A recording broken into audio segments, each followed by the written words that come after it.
વડોદરા શહેરના national highway 48 પર ધનિયાવી ચોકડી નજીક ગંભીર અકસ્માતની ઘટના સામે આવી છે। સુરતથી અમદાવાદ તરફ જઈ રહેલો ટ્રક સ્ટીયરિંગ પરથી કાબુ ગુમાવતા પલટી ખાઈ ગયો હતો।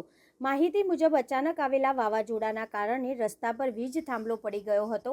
આ થાંભલાથી બચવા માટે ટ્રક ચાલકે સ્ટીયરિંગ ફેરવતા વાહન ઉપરનો કાબુ ગુમાવ્યો અને ટ્રક પલટી ખાઈ ગયો। પલટી મારેલો ટ્રક પાછળથી આવી રહેલી ઇકો કાર પર જઈને પડતા અકસ્માત વધુ ગંભીર બન્યો।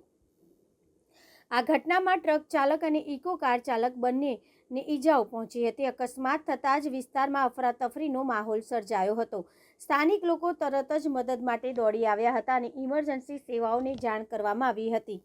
જાણ થતાં એમ્બ્યુલન્સ તાત્કાલિક ઘટના સ્થળ પર પહોંચી હતી અને ઘાયલોને સારવાર માટે સર સયાજીરાવ જનરલ હોસ્પિટલ ખાતે ખસેડવામાં આવ્યા હતા।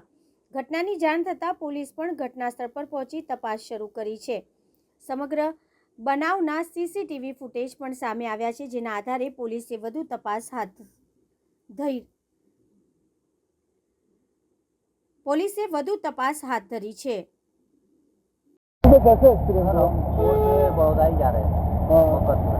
कैसे हुआ एक्सीडेंट? सर वो ट्रक के आगे खम्बा आ गया, ट्रक के ऊपर खम्बा गिरा, वो कट मारा तो ट्रक पलटी हो गया। उसमें लकड़ी थी ना हमारे ऊपर आ गई और ट्रक का भी कुछ भाग आपके ऊपर गिरा? हाँ थोड़ा बहुत भाग हमारे ऊपर। कौन कौन को चोट किस चीज को लगी थी? ट्रक वालों को ज़्यादा चोट कर लगी। कितने लोग सवार थे आपकी गाड़ी में? हमारे साथ वही है, मैं और ड्राइवर।